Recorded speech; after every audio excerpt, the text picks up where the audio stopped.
Okay, moving on, we have more Art Nouveau, because Art Nouveau is the moment art goes international, in a sense. So things are speeding up in the modern world of space and time. Words of styles are spreading quicker, so we have movements that seem to spread in a viral way much faster than they ever would have in previous centuries. So we can kind of see this by going to Paris, going to Spain, and here going to Belgium. So, and Belgium, this is where it's going to get tricky for you to learn to separate out names. So you kind of really want to understand Art Nouveau well, and then do the best you can with names. This is a poster by Henry van de Velde from Belgium, and we see it's a poster actually for just canned food, but what you're looking at are stylized flowers. By Art Nouveau, they often get so stylized, it's hard to think of them as flowers anymore. The style is really taking over, and it's becoming just shape and form, almost completely looking abstract. Henry van de Velde is the one who said painting is dead, the future lies with design.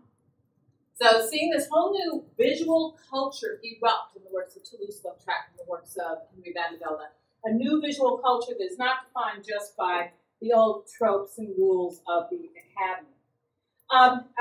We also get new furniture, new street furniture, they called it, new forms of architecture, and there's no precedent for this before. You didn't need metro subway stations, so you see a lot of new inventiveness in this structure. And you should be able to recognize the impact of Art Nouveau in the stylized font for the signage. You're thinking now about art as visual culture, you need signage. You need these forms of transportation like a metro station, but notice it's not just form follows function. Yes, it's functional, but the form goes way beyond that. So in Art Nouveau, less is not more. More line flourish, please. So you have to find a way to describe that Art Nouveau line that leads to this kind of flowing, curving, convoluted, labyrinthian, tapeworm style, it was sometimes called, line for line's sake. That becomes a very highly decorative line. Very much a beautiful facade that is characterized by Art Nouveau in this part of the turn of the century moment. So virtually everything on this first page so far we can call 1890s. So you're going to think of that as your key decade really for this turn of the century moment. A lot of your time should not be trying to learn different dates. You should be thinking about what these various arts works kind of, what they signify about the changing world. Now, what Art Nouveau does that arts and crafts didn't is that they really celebrate the new technology of something like steel construction that is so strong that you can eliminate the weight-bearing wall, and you can then have curved spaces like this. You can have this little thin pilaster, which is, by the way, thought of as a stalk of a stylized flower or tree. But you can have that holding up the wall so you can have all this shifting. You can get away from the box, flat box. So you get a very organic feel, a very kind of biomorphic. Remember biology, the idea of forms following anything organic, biological, anything living, very animated. And nature is being now rethought. Nature is being abstracted. It's becoming anything by more, anything that really sort of is a constant becoming, shifting, becoming, without ever being fixed. So we see that in the architectural works here of Victor Horta. It's the Tassel House on the right and the Van Etveld House on the left. So this is Victor Horta, also working in Belgium, which really embraces this. So the metro station was in Paris with a poster of canned food, and these architectural works are both in Belgium. Then we went to Spain to see the architecture of Gaudi.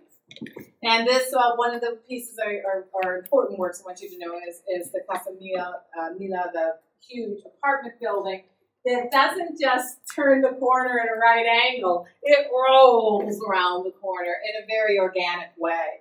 Now he is using stone here, but it's reinforced with concrete, which allows him to put in inner courtyards, to create these openings. And notice the convex concavity. This is sculpt architecture, somewhere between sculpture and architecture. Great engineer, knew his architectural history, so he could be extraordinarily inventive. It's a kind of visionary architecture. The roofs look like crazy party hats. Look what he does with line. Look at how he takes the two-dimensional line that's been curving, however you describe it in Art Nouveau, and he makes it plastic, meaning he makes it three-dimensional. He makes it be sculptural in a three-dimensional sense, all the way up to those little chimney pots.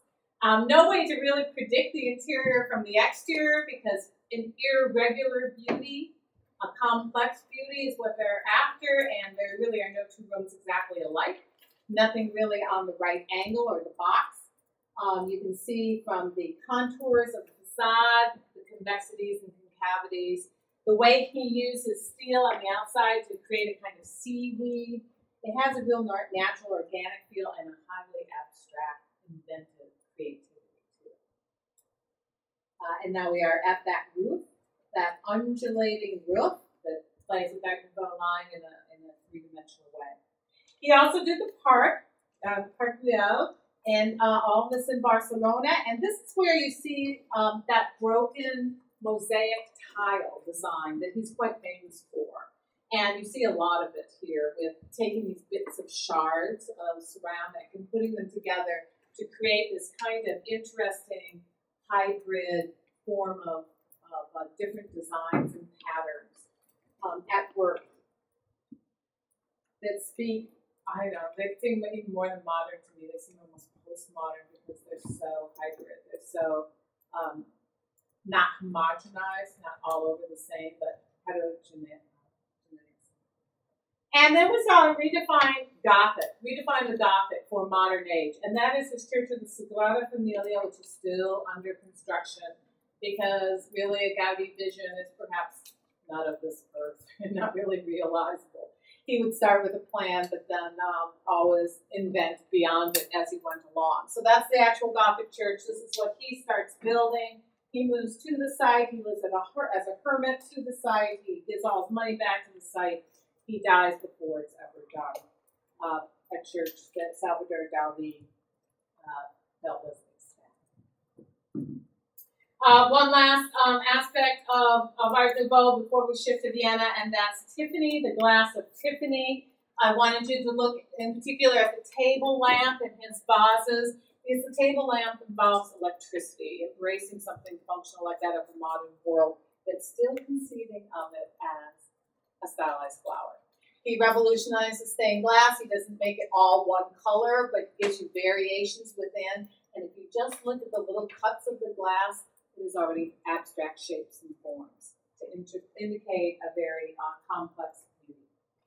All right, arts and crafts and Art Nouveau and our so-called decadence movements, all characterizing the turbulent 1890s.